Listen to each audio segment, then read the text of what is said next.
एक एक्टर, एक चीज, उसकी जिंदगी में क्या क्या हो रहा है, इट्स सो शॉकिंग। मैं भी ये बताना चाहूंगा, इफ यू डोंट माइंड, कि अभी रिसेंटली तुम्हारे वालिद साहब का भी इंतकाल हुआ है। यस। जी जी, वो बस 3 महीने पहले वो हुआ। तो मेरे लिए ये साल अच्छा 3 साल पहले मेरी बहन की डेथ हुई, 3 साढ़े 3 साल पहले मेरी बहन की डेथ हुई थी। तो उस वक्त से मेरी ज़िंदगी में बहुत तब्दीलियाँ आनी शुरू हो गई थी ऑलरेडी। और अब ख़ासतौर पे पापा का चले जाना और फिर ये मम्मी का, मुझे मतलब बिल्कुल ऐसा लगता है जैसे जाके वापस आना, और अल्लाह ने उनको नई ज़िंदगी दी है। तो मेरे लिए चीज़ों की डेफिनेशंस बिल्कुल बदल गई हैं शेरू में। मेरे लिए खुशी का मतलब, गम का मतलब, success, failure, opportunities, everything has a new meaning for me now. So I look at the world now in a totally now. मुझे तो अब समझ आ गया कि असल में है क्या जिंदगी, और कीमती चीजें हैं क्या, और किसी को खोने से या किसी के चले जाने से आपकी जिंदगी के अंदर क्या खला आता है, क्या वैक्यूम बन जाता है जो कभी पूरा होता ही नहीं है। अब मुझे बहुत सारी चीजें मैटर नहीं करती, कौन सा प्रोजेक्ट हाथ से निकल गया, मिल गया, इतना बड़ा कोई चीज आ गई जिसका बहुत बड़ा ज्यादा पैसा मिल रहा है या जिसके साथ बहुत, अब ये चीजें मैटर ही नहीं कर रही मेरे लिए। और हम्म। बिल्कुल एक उसने मेरी जिंदगी के मानी बदल दी। ये क्या सवाल माने आपने। अब इस वक्त जिंदगी के मायने तुम्हारे क्या है, तुम क्या करना चाहते हो?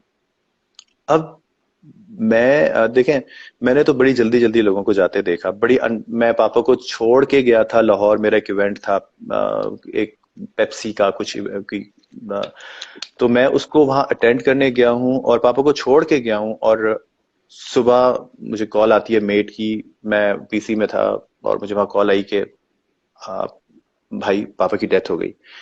और उन दिनों की बात है जब शदीद कोहर, ये जो फॉग स्मोक क्या होता है वो स्मॉग हुआ हुआ था। तो मुझे समझ में नहीं आया कि वो कह क्या रही है फर्स्ट ऑफ ऑल। अच्छा मेरे साथ ड्राइवर था और मैंने कहा, मैं फौरन मतलब कुछ समझ में नहीं आया ना, कि अपने कानों पे यकीन नहीं आ रहा था। मैंने भाई को फोन किया कि जाके देखें फौरन। मैं निकला हूं तो वो रास्ते बंद, सारे मोटरवे बंद, क्योंकि सुबह का वक्त था, उन्होंने वो 10-11 बजे तक मोटरवे बंद की हुई थी। तो वो इतना डिफिकल्ट टाइम था मेरे लिए कि मैं घर से दूर हूँ, मैं चल नहीं पा रहा हूँ, और एक तरफ एक धुंध की दीवार है बीच में और दूसरी तरफ मेरे वालिद साहब की डेड बॉडी पड़ी हुई है। So it was a very devastating thing to even think of कि ये सब कुछ जो मेरे साथ हुआ। और फिर उसके बाद मुझे अब डर डर लगने लगा है घर से निकलते हुए, इसलिए कि मेरी बहन की डेथ भी मेरी एब्सेंस में हुई थी और मैं 2 दिन के लिए कराची एक गाने की शूट के लिए गया था। हाउ एक ओल्ड वाज ओएसटी योर था मेरा। Sister? She was in her late 40s। बस। तो हाँ जी। तो बहुत कुछ जो है ना, मुझे घर से निकलते हुए एक डर सा बैठ गया मेरे अंदर के बस सब खैरियत रहे और सब बस लेकिन असल में यही है कि फैक्ट यही है, जिंदगी का सबसे तल्ख और सबसे बिटर रियलिटीज में एक सबसे बड़ी रियलिटी ये है कि आपके हर प्यारे ने आपको छोड़ के जाना होता है, वन वन डे और अनदर, सूनर और लेटर, जो कि हम एक्सेप्ट नहीं करते और हमेशा डरते रहते हैं हम इस बात को सोचने से भी कि अरे हमारे पेरेंट्स चले जाएंगे, ये हमारे साथ नहीं हो सकता। लेकिन होता है, आपके प्यारे, आपके प्यार करने वाले सब चले जाते हैं, आप चले जाते हैं, खुद भी चले जाते हैं आप, लोग आपको देखते रह जाते हैं और आप चले जाते हैं।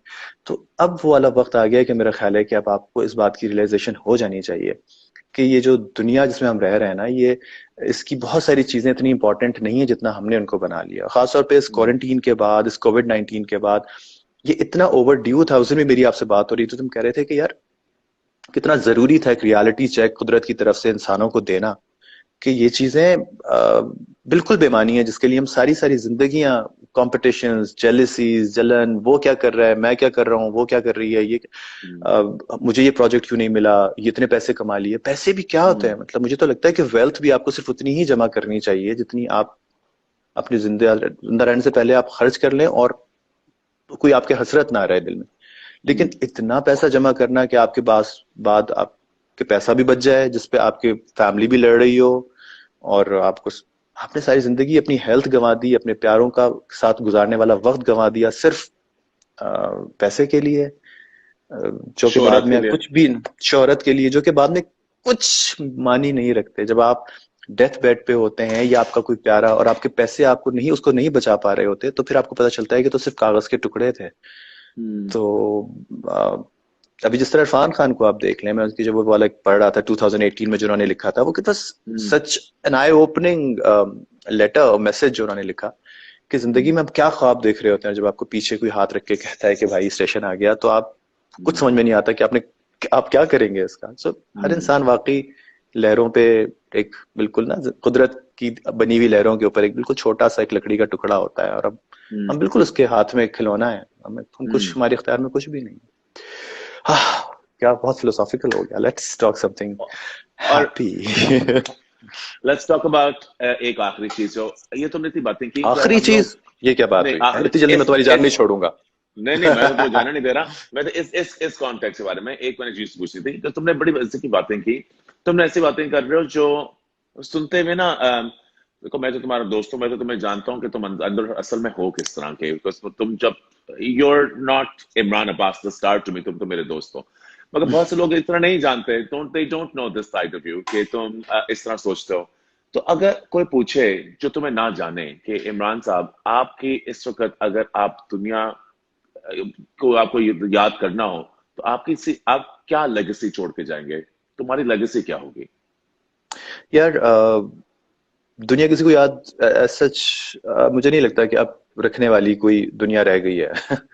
वो जमाना और था जब लोग किसी को याद रखते थे। अब तो आपकी औलाद आपको याद नहीं रखती। इसलिए मैं याद रखने के लिए तो कभी कुछ नहीं करना चाहता। मुझे पता है कि आज बड़े बड़े लोग मैं देखता हूँ कब्रिस्तान में जाके वो मिट्टी में सो रहे होते हैं और उनके पास उनके घर वाले फातिहा पढ़ने नहीं आ रहे होते। याद बात कोई नहीं रखता, लेकिन हाँ मैं खुद ऐसा कुछ करके जाना चाहता हूँ कि दुनिया चाहे याद रखे या ना रखे, लेकिन कुछ लोग मुझे याद रखें। जब तक वो तालीम हासिल करें, उनको लगे कि हाँ उनकी किसी ने डिग्री दिलाने में उनकी हेल्प की थी या मुश्किल वक्त में कोई उनके काम आया था। और मुझे लगता है कि ये इन्वेस्टमेंट आपको अपने रब से करनी चाहिए।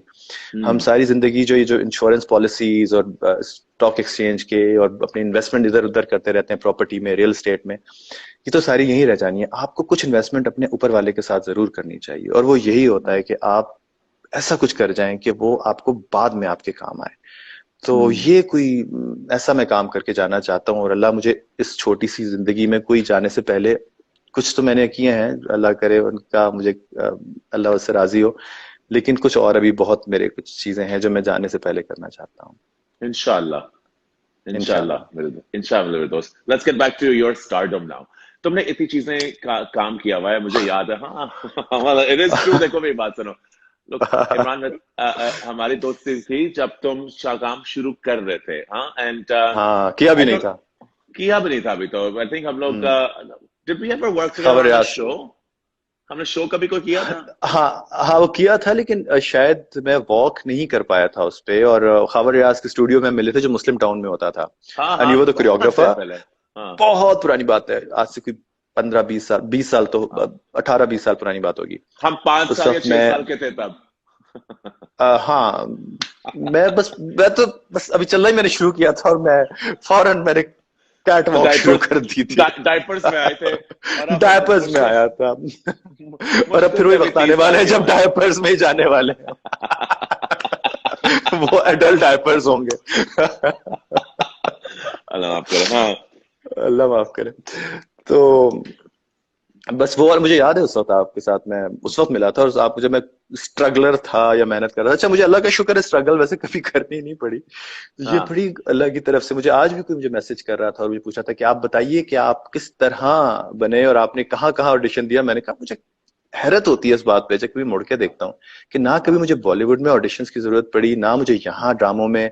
और उस वक्त वो वाला वक्त भी नहीं था जब चैनल्स इधर से उधर देखे जा सकते थे। जब मुझे इंडिया से ऑफर्स फिल्मों की शुरू हुई, जब बड़े से बड़े डायरेक्टर ने मुझे वहां ऑफर की, मुझे समझ में नहीं आता कि किस तरह मेरा काम वहां देखा जा रहा था और मुझे पसंद किया जा रहा था। But I am so fortunate that I didn't ever run after any production house, any director, any producer for that matter कि मुझे काम मिल जाए। अल्लाह का शुक्र है कि मुझे कभी इसकी जरूरत नहीं पड़ी। What was the reason for that, do you think? Besides the fact that obviously तुम्हारे ऊपर तो कोई ना बड़ी पावर तो है ही है, मगर तुम्हारा ख्याल है कि क्या रीजन थी कि तुम शुरू से जैसे तुम प्ले टीवी आए, you were a hit. You went to the movie, you were a hit. You went across border, you were a hit. Hit. Nothing stopped you. Why? पता नहीं मुझे। अच्छा मुझे हमेशा, मैं बड़ा मलंग आदमी हूँ, मुझे बस अपने काम से काम होता है। मुझे किसी की और सबसे अच्छी बात ये मुझे लगी कि मैंने कभी भी बहुत पैशनेटली इसको फॉलो नहीं किया। मुझे बहुत बस आ रहा है तो आ रहा है, नहीं आ रहा तो नहीं आ रहा, तो मुझे वो दीवानगी मेरे अंदर कभी भी नहीं थी इस प्रोफेशन को लेके। तो मुझे लगता है कि वो एक तरह से हेल्प उसने मुझे किया कि मैं अपनी मर्जी के प्रोजेक्ट चूज करता था। मुझे ये नहीं था कि मुझे काम करना ही करना है और मैं हर उल्टी सीधी चीजें कर लूं। ऑल्दो मैंने कुछ बड़ी गलत चॉइसेस भी की अपने प्रोजेक्ट अपने करियर में, लेकिन वो और मसले थे। लेकिन मुझे कभी भी शायद अच्छी बात ये रही कि मुझे कभी इसके पीछे मैं भागा नहीं। तो आप, वो होता है ना, you kick they lick, when और when you lick they kick. तो I Yes. Never You didn't have to do that. नहीं, तो मुझे कभी किसी को लिक नहीं करना पड़ा कि मुझे किक पड़े।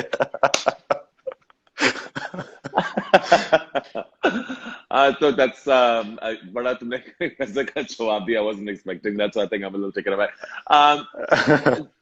But in the way that तुम्हारे जब across the border तुम्हारा काम जो शुरू हुआ, and then you came back, do you think that उसके उससे कोई में बहुत ज्यादा फर्क पड़ा? और